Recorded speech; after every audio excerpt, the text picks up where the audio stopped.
Hello friends, स्वागत आप सभी का। मैं उमाकांत आनंद आज एक बार फिर आप सभी के लिए एक नया लेक्चर लेकर आया हूं। आज का जो हमारा लेक्चर है इसके अंदर आज हम बात करेंगे legal environment of business in India. एक बहुत ही इंटरेस्टिंग टॉपिक है, ये कई लिहाज से इंटरेस्टिंग टॉपिक है। पहली चीज़ कि हमारे देश के अंदर जो लीगल एनवायरनमेंट है बिजनेस के लिए वो क्या है, ये जो एस्पेक्ट है एक तो आपका ये नॉलेज एस्पेक्ट के लिए बहुत ही इंपॉर्टेंट चीज़ है, और अगर आप दूसरी बात करें इसकी तो ये एग्जामिनेशन पॉइंट ऑफ व्यू के लिए भी बहुत ही ज़्यादा इंपॉर्टेंट है। अगर हम बात करें तो यूजीसी नेट कॉमर्स की जो आपकी एग्ज़ाम है, क्योंकि यूजीसी नेट कॉमर्स के अंदर जो बिजनेस एनवायरनमेंट का टॉपिक है उसके अंदर डायरेक्टली एक आपका टॉपिक लिखा हुआ है business legal environment of business in India, तो उसके लिए इंपॉर्टेंट है। इसके अलावा जो लोग Uttar Pradesh higher education service की प्रिपरेशन करते हैं तो उनका जो सिलेबस है उस सिलेबस में भी जो बिजनेस एनवायरनमेंट का सिलेबस है उसके अंदर भी इस टॉपिक को रखा गया है। इसके अतिरिक्त बात करेंगे तो बीकॉम, एमकॉम, एमबीए, बीबीए के जो स्टूडेंट हैं उन लोगों के लिए भी ये लेक्चर इंपॉर्टेंट होगा, क्योंकि उन लोगों को भी इसकी पूरी समझ होनी चाहिए। तो आज इस लेक्चर के अंदर हम लोग पूरा कंप्लीट ओवरव्यू करने वाले हैं कि इसके अंदर कितने एक्ट आते हैं, कौन कौन से एक्ट जो हैं बहुत ज़्यादा इंपॉर्टेंट हैं, किन एक्ट से क्वेश्चन ज़्यादा बनते हैं, उन सब चीज़ों पर आज हम इस लेक्चर के अंदर डिटेल में डिस्कस करने वाले हैं। तो लेक्चर काफ़ी इंपॉर्टेंट होने वाला है। पूरा लेक्चर आप देखेंगे तो मेक श्योर आपको इस टॉपिक से जुड़ी काफ़ी इन्फॉर्मेशन आप तक पहुँच पाएगी। चैनल पर अगर आप नए हैं तो एक बार चैनल को सब्सक्राइब कर लें ताकि हमारे जो भी एकेडमिक के वीडियो लेक्चर्स हैं उनके नोटिफिकेशन आपको प्राप्त हो जाया करें। तो लेक्चर स्टार्ट करते हैं और अब देखेंगे कि बिजनेस एनवायरनमेंट जो है वो क्या है, क्या ज़रूरत है इस इन्वायरमेंट को एक्चुअली में रखने की। अगर हम बात करें legal environment of business in India की, तो इसकी एक्चुअली में ज़रूरत क्या है, किन किन चीज़ों को ये कवर अप करता है, उन सब चीज़ों के बारे में हम लोग बारीकी से आज बात करने वाले हैं। तो legal environment of business in India primarily covers the legal policies, यानी कि जो हमारा ये लीगल एनवायरनमेंट है वो सबसे पहले क्या चीज़ कवर अप करता है, जो देश की बिजनेस से जुड़ी हुई लीगल पॉलिसीज़ बनती हैं ये उनको कवर अप करता है। फ्रेमवर्क, यानी क्या बिजनेस का फ्रेमवर्क है उसको ये कवर करता है। And law in which business has been operated, यानी वो सारे लॉज या वो सारे रूल्स एंड रेगुलेशंस जिनके तहत हमारे हिंदुस्तान के अंदर बिजनेस ऑपरेट होते हैं, उन सारी चीज़ों को ये जो टॉपिक है लीगल एनवायरनमेंट ये कवर अप करता है। आई थिंक आप समझ गए होंगे कि जो लीगल एनवायरनमेंट है वो उसके अंदर कौन कौन सी चीज़ें आती हैं। उसके अंदर आती हैं लीगल पॉलिसीज़, उसके अंदर आता है फ्रेमवर्क, उसके अंदर आता है लॉज या बिजनेस से संबंधित जितने भी रूल्स एंड रेगुलेशन है वो सारी चीज़ें इसके अंदर आती हैं। नेक्स्ट बात करें, the primary objective of the business is to produce and sell the product and services. अगर हम बिजनेस की बात करें तो एक बिजनेस का जो प्राइमरी ऑब्जेक्टिव होता है वो प्रोडक्ट एंड सर्विसेज को सेल करना होता है, और उसके साथ ही साथ for the profit for need want of the customer. दो तीन उसके लिहाज से, पहले तो प्रोडक्ट एंड सर्विसेज को बेचना आपका सबसे अहम ऑब्जेक्टिव है। सेकंड वन इज दैट कि आप प्रॉफिट भी कमाना चाहेंगे, और अगर तीसरी चीज़ देखें तो आप क्या कर रहे हैं, सोसाइटी के जो कस्टमर्स हैं उनकी नीड्स एंड वांट को भी आप सेटिस्फाइड कर रहे हैं। यानी कि अगर हम बात करें तो बिजनेस के अपने जो ऑब्जेक्टिव हैं उन ऑब्जेक्टिव को प्रॉपर तरीके से एक सिस्टमेटिक ऑर्डर में बिना किसी डिस्टरबेंस के पूरा करने के लिए ज़रूरी है कि उसके लिए एक बढ़िया लीगल नॉर्म्स बनाए जाएं, लीगल इन्वायरमेंट क्रिएट किया जाए, ताकि जो भी ज़रूरतें हैं लोगों की, जो कस्टमर्स की नीड्स हैं, वो प्रोडक्ट एंड सर्विसेज के थ्रू फुलफिल हों और किसी तरीके से कस्टमर का कोई एक्सप्लॉयटेशन ना हो। इस चीज़ को भी ध्यान में रखना बहुत ही इंपॉर्टेंट है। खैर, आप पूरे कंसेप्ट को आई थिंक यहाँ तक समझ पा रहे होंगे। To govern a business transaction there are certain laws, यानी कि बिजनेस के जो ट्रांजैक्शंस हैं उनको प्रॉपर तरीके से गवर्न करने के लिए, प्रॉपर तरीके से उसमें ट्रांसपेरेंसी आने के लिए गवर्नमेंट ने कुछ लॉज सेट किए हैं। वो जो गवर्नमेंट ने लॉज सेट किए हैं उन्हीं सारे लॉज को इस तरीके से बनाया गया है, उनको इस तरीके से डिज़ाइन किया गया है कि कहीं ना कहीं जो दोनों पार्टीज़ हैं, वो चाहे पार्टी आपकी प्रोड्यूसर हो या वो पार्टी आपकी सेलर हो, दोनों के जो राइट्स हैं उनको भी प्रोटेक्ट किया जाए। बिल्कुल आपको बात समझ आ पा रही होगी कि जो लीगल एनवायरनमेंट है, लीगल एनवायरनमेंट क्रिएट करने के पीछे कारण क्या है। क्रिएट करने के पीछे कारण ये है कि दोनों पार्टीज़ को किसी तरीके का नुकसान जो है वो नहीं होना चाहिए, तभी आप बिजनेस को सिस्टमेटिक तरीके से चला पाएंगे। अदरवाइज बिजनेस को चला पाना उतना बेहतर नहीं हो पाएगा। देखिए, अब अगर आप देखें तो आपको मैं कुछ थोड़ा समझाने की कोशिश करता हूँ। देखिए, हम लोग अगर बात करते हैं कस्टमर्स की, तो अगर आप माने कि ये आपकी इंडिया है मान लो, तो अगर दो आप क्राइटेरिया रखें भाई, यहाँ पे आपके पास क्या है, कस्टमर्स हैं, और एक तरफ आपके पास क्या है, प्रोड्यूसर्स हैं। तो कस्टमर और प्रोड्यूसर जो हैं ये दोनों सोसाइटी का क्या है, पार्ट है, दोनों से मिलकर सोसाइटी बनी है। भाई कस्टमर्स की अपनी कुछ बेसिक नीड्स हैं, कुछ अपनी ज़रूरतें हैं, कुछ अपनी वांट्स हैं, और इनको पूरा करने के लिए कंपनी क्या कर रही है, कंपनी प्रोडक्शन करने का काम कर रही है, प्रोडक्ट और सर्विसेज प्रोवाइड कर रही है। तो सरकार तो ऐसा कोई नॉर्म नहीं बना सकती है जिससे कि सिर्फ और सिर्फ कस्टमर को ही फायदा हो, प्रोड्यूसर का ना हो, या सिर्फ प्रोड्यूसर का फायदा हो, कस्टमर का ना हो, क्योंकि सरकार के लिए दोनों चीज़ें इंपॉर्टेंट हैं। इसलिए कहीं ना कहीं जरूरी था कि इस चीज़ में ट्रांसपेरेंसी लाई जाए, एक बहुत अच्छा सिस्टम क्रिएट किया जाए। इसके लिए लीगल एनवायरनमेंट क्रिएट किया गया। लीगल एनवायरनमेंट इसलिए क्रिएट किया गया कि एक ऐसा माहौल बनाया जाए जिस माहौल के तहत जो प्रोड्यूसर हैं वो जो चीज़ प्रोड्यूस करे वो एज पर नीड वांट ही हो, जिससे कस्टमर को किसी तरीके का एक्सप्लॉयटेशन ना हो और कस्टमर्स का भी किसी तरीके का नुकसान ना हो। यानी कहीं ना कहीं ये जरूरी था कि एक लीगल एनवायरनमेंट हो, जिस लीगल एनवायरनमेंट के चलते जो काम है वो बहुत सिस्टमेटिक ऑर्डर में हो पाए, किसी तरीके का कोई नुकसान किसी भी पार्टी या किसी भी पक्षकार को नहीं होना चाहिए। ये कोशिश करी गई थी इस लीगल एनवायरनमेंट की। अगर हम लोग बात करें एक मिनट थोड़ा सा अब अगर आप देखें तो कुछ चीज़ें आपके लिए और हैं जो कि आपको समझनी रहेंगी। जैसे जो लीगल इन्वायरमेंट है उसको कई पार्ट के अंदर डिवाइड किया गया, जो कि बड़ा कंसेप्ट है, तो मैंने कोशिश की है इसको कई पार्ट में डिस्ट्रीब्यूट किया है ताकि आपके लिए थोड़ा समझना आसान हो जाए। जैसे कि सबसे पहले कुछ बेसिक लॉज, क्योंकि बिजनेस के बहुत सारे लॉज हैं तो हम हर लॉ को तो यहाँ नहीं डिस्कस कर सकते हैं।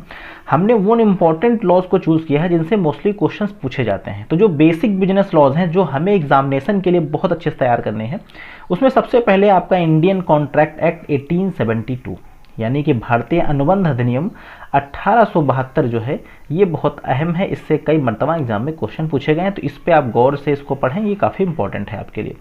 दूसरा अगर आप बिजनेस को लॉ देखें तो सेल्स ऑफ गुड्स एक्ट 1930, ये भी इंपॉर्टेंट है।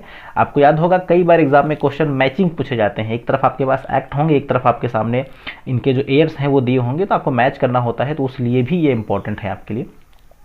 इंडियन पार्टनरशिप एक्ट 1932, ये भी बिजनेस के लिहाज से बहुत इंपॉर्टेंट है। और नेगोशिएबल इंस्ट्रूमेंट एक्ट 1881, ये भी आपके लिए बिजनेस पॉइंट ऑफ व्यू से काफ़ी इंपॉर्टेंट है। ऐसे ही अगर आप देखें तो आर्बिट्रेशन एक्ट जो है 1940, ये भी आपके लिए इंपॉर्टेंट है। तो ये कुछ ऐसे एक्ट हैं जो कि business law point of view से यानी बिजनेस लॉज के अंदर आपको बहुत डिटेल में पढ़ना है, इनसे क्वेश्चंस मोस्टली पूछे जाते हैं। अब कुछ इन्वायरमेंटल लॉ की बात करें। अब इन्वायरमेंटल लॉ को जो है वो लीगल इन्वायरमेंट के अंदर क्यों कनेक्ट किया गया, देखिए जो भी बिजनेस ऑर्गेनाइजेशंस हैं उन बिजनेस ऑर्गेनाइजेशंस की कहीं ना कहीं ये रिस्पॉन्सिबिलिटी बनती है कि वो सोसाइटी की ज़रूरतों को तो पूरा करें ही करें, सोसाइटी की ज़रूरतों के साथ, यानी अगर आप बात करें बिजनेस ऑर्गेनाइजेशन की, तो ये क्या करें कि सोसाइटी के जो लोग हैं उनकी ज़रूरतों को पूरा करने के साथ साथ इन्हें इन्वायरमेंट का भी ध्यान रखना है। यानी कि ये कुछ ऐसा ना करें कि जिससे इन्वायरमेंट को नुकसान हो, क्योंकि इन्वायरमेंट ऐसी चीज़ है जिसके लिए आपको सब कुछ ध्यान में रखना पड़ेगा। इसीलिए सस्टेनेबल डेवलपमेंट गोल भी रखे गए। कई चीज़ें ऐसी हैं जो कि इसी लिहाज से की गई कि जो हमारी गॉड गिफ्टेड चीज़ें हैं उनका दोहन ना हो, उनका एक्सप्लॉयटेशन ना हो, उनका मतलब हम लोग ऐसा यूज़ करें कि हमारी आने वाली जनरेशन भी उसका यूज़ कर सके। तो बिजनेस लॉज का भी अपना एक रोल है, बिजनेस लॉ को भी हम लोग इग्नोर नहीं कर सकते। अब हम लोग अगर बात करें बिजनेस लॉ के अलावा की और भी क्या चीज़ें हम लोगों को ध्यान में रखनी चाहिए, तो उन पे भी हम लोग गौर करेंगे। जैसे कि एग्जाम्पल के लिए, हाँ अब वापस चलते हैं फिर से हम लोग इधर। देखिए अगर आप देखें तो इन्वायरमेंटल लॉ की क्या मतलब अहमियत है, there are laws for the environment protection, यानी कुछ लॉ एनवायरमेंट प्रोटेक्शन के लिए बनाए गए। So these laws are important to save the environment. ये क्या कर रहे हैं, ये एनवायरमेंट को सुरक्षित रखने का काम कर रहे हैं। From the exploitation the entrepreneur uses the resources, क्योंकि एंटरप्रेन्योर जो अवेलेबल रिसोर्सेज हैं उनका इस कदर इस्तेमाल करते हैं कि कभी कभी एनवायरमेंट का नुकसान है, उनका एक्सप्लॉयटेशन होता है, तो उस एक्सप्लॉयटेशन को हमें रोकना है। So they can not replenished and lost permanently. कोशिश की जा रही है कि हमारे पास जो लिमिटेड रिसोर्सेस हैं उनका हम इस तरीके से यूज़ करें कि वो बिल्कुल ख़त्म ना हो जाए, क्योंकि अगर वो बिल्कुल ख़त्म हो जाएंगे तो जो नेक्स्ट जनरेशन होगी उसके लिए बहुत प्रॉब्लम होगी। So there also health hazards, भाई हमें ये भी ध्यान रखना है कि कम से कम जो हमारी सेहत है, लोगों की सेहत का नुकसान ना हो, उसकी वजह से जो बायोडाइवर्सिटी है उस पर इम्पैक्ट ना पड़े, इंडस्ट्री से जो पोल्यूशन हो रहा है वो कंट्रोल रहे। तो इन सब चीज़ों को ध्यान में रखते हुए कुछ इन्वायरमेंटल लॉ बनाए गए हैं। तो कितने एग्जामिनेशन पॉइंट ऑफ के लिहाज से कितने इंपॉर्टेंट हैं उन पे हम लोग गौर करेंगे। तो कुछ 5 एक्ट हमने यहाँ पे रखे हुए हैं। पहला है the national green tribunal act 2010। सन 2010 के अंदर एक नेशनल ग्रीन ट्रिब्यूनल एक्ट पास किया गया, जो कि एग्जामिनेशन पॉइंट ऑफ व्यू के लिए बहुत इंपॉर्टेंट। इसका हम कंप्लीट लेक्चर भी आपको देंगे। इस लेक्चर के बाद हम कुछ लेक्चर इस प्लेलिस्ट के अंदर आपको प्रोवाइड कराएंगे जो आपके लिए काफ़ी हद तक इंपॉर्टेंट होंगे। नेक्स्ट अगर आप देखें, the air prevention and control of pollution, यानी कि पोल्यूशन को कंट्रोल करने के लिए एक एक्ट बनाया गया, 1981 एक्ट है आपका। सेकंड है the water prevention and control of pollution, pollution के लिए एयर पे भी एक एक्ट है और वाटर पे भी है, जो कि 1974 है। इसी तरीके से द एनवायरमेंट प्रोटेक्शन एक्ट, ये तो आपने काफ़ी हद तक सुना होगा, कोपरा के नाम से बड़ा पॉपुलर एक्ट है ये। तो सॉरी, वो कोपरा तो कंज्यूमर प्रोटेक्शन है, ये एनवायरमेंट प्रोटेक्शन है, कोपरा अलग चीज़ है। The hazard waste management regulation, तो ये जो आपके एक्ट हैं 5 एक्ट, ये इंपॉर्टेंट है, इनको आपको ध्यान से पढ़ना है। मैं कोशिश करूंगा कि इन सबके इंडिविजुअल लेक्चर्स भी आपको प्रोवाइड कराए जाएंगे ताकि आपको ये कंसेप्ट बेहतर तरीके से क्लियर हो पाए। अब हम लोग पढ़ेंगे कुछ और एक्ट, कुछ कॉर्पोरेट के एक्ट्स हैं, कुछ कॉर्पोरेट के जो लॉज हैं वो किस तरीके के हैं। देखिए, तो कॉर्पोरेट लॉ का क्या मामला है। जरूरी है कि हिंदुस्तान के अंदर जो भी कंपनीज चल रही हैं उन कंपनीज को प्रॉपर तरीके से रेगुलेट करना, उसके अंदर जो भी सिस्टम है उनको एक सिस्टमेटिक वे में चलाने के लिए कहीं ना कहीं ये लॉ जो जरूरी थे। यानी companies are formed for the purpose of execution of business. Companies क्या है, किसी भी बिजनेस को एग्जीक्यूट करने के लिए कंपनी बनाई जाती हैं। And the rules and regulation to govern formulation, registration, share capital, board of director, their power, accounting, auditing, merger, acquisition, winding up, ये सारी चीज़ें, यानी कि अगर आप देखें तो उनको कैसे हम लोग फॉर्म करेंगे, उनका रजिस्ट्रेशन कैसे होगा, शेयर कैपिटल क्या होगी, बोर्ड ऑफ डायरेक्टर्स में कौन होंगे, उनकी पावर क्या होंगी, अकाउंटिंग कैसे करी जाएगी, ऑडिटिंग कैसे करी जाएगी, मर्जर एक्विजिशन उसको हम कैसे वाइंड अप करेंगे, ये सारी चीज़ों के लॉज बनाए गए ताकि कभी किसी तरीके के विवाद फ्यूचर में उत्पन्न ना हो। तो प्रॉपर एक सिस्टमैटिक रनिंग करने के लिए ज़रूरी था कि कुछ रूल्स एंड रेगुलेशन बनाए जाएँ और लीगल फॉर्म में इनको बिजनेस को रन किया जाए, ताकि जो कंपनी से जुड़े जितने भी स्टेक होल्डर हैं, जो भी उससे मतलब कांटेक्ट में है कंपनी के, उन किसी का भी जो है इंटरेस्ट का हनन नहीं होना चाहिए, किसी के अधिकारों का नुकसान नहीं होना चाहिए। तो सबके इंटरेस्ट के लिए एक प्रॉपर लॉज का होना बहुत ही ज़रूरी था। तो कंपनी के कुछ लॉज जो कि इंपॉर्टेंट हैं आपके लिए, जैसे कंपनी एक्ट 2013, कई मरतबा इससे भी क्वेश्चन पूछे गए हैं। इसके अलावा इंडस्ट्रियल का अगर आप देखें, डेवलपमेंट रेगुलेशन एक्ट जो कि 1951 है। Monopoly and restricted trade policy जो कि बहुत पॉपुलर है MRTP के नाम से, तो MRTP को भी आपको ध्यान से देखना है। कंपटीशन एक्ट, इस पे भी लेक्चर हम आपको प्रोवाइड कराएंगे। और कंज्यूमर प्रोटेक्शन एक्ट जो कि 1986 है, इस पे भी हम आपको इंडिविजुअल लेक्चर्स प्रोवाइड कराएंगे। तो मेरी कोशिश होगी कि ये जो हमने 5 टॉपिक इसके भी लिए, इन पर भी हम आपको डेप्थ में कुछ लेक्चर्स जो हैं वो प्रोवाइड कराएंगे। इसके अलावा कुछ और बेसिक लॉज हैं जो कि आपको सरसरी नज़र से भी देखना है, कुछ हमने इसके अंदर वो भी कंसीडर किए हैं जो ऑलरेडी आपको बताए जा चुके हैं, जैसे इंडियन कॉन्ट्रैक्ट एक्ट आपका, सेल ऑफ गुड्स एक्ट 1930। ये मैंने इसलिए इसमें डाल दिया ताकि आपको कुछ एक्ट जो हैं और उनके जो सत्र हैं वो एक साथ मिल जाएंगे, तो आपको याद करने के लिए, नोट्स बनाने के लिहाज से इंपॉर्टेंट होंगे, इसलिए मैंने यहाँ पे थोड़ी लिस्ट डाल दी है ताकि अगर मैचिंग क्वेश्चंस आते हैं तो पॉसिबिलिटी हो कि आप इससे इनको सही कर पाएँ। Indian partnership act 1932, industrial dispute act 1947। इसी तरीके से अगर आप देखें तो minimum wages act 1948, Indian companies act 1956, foreign exchange regulation act जो कि फेरा के नाम से फेमस है 1973, फॉरेन एक्सचेंज मैनेजमेंट एक्ट जिसे हम लोग फेमा भी बोलते हैं, तो ये भी बहुत ही फेमस एक्ट है जो कि 1999 के अंदर आया।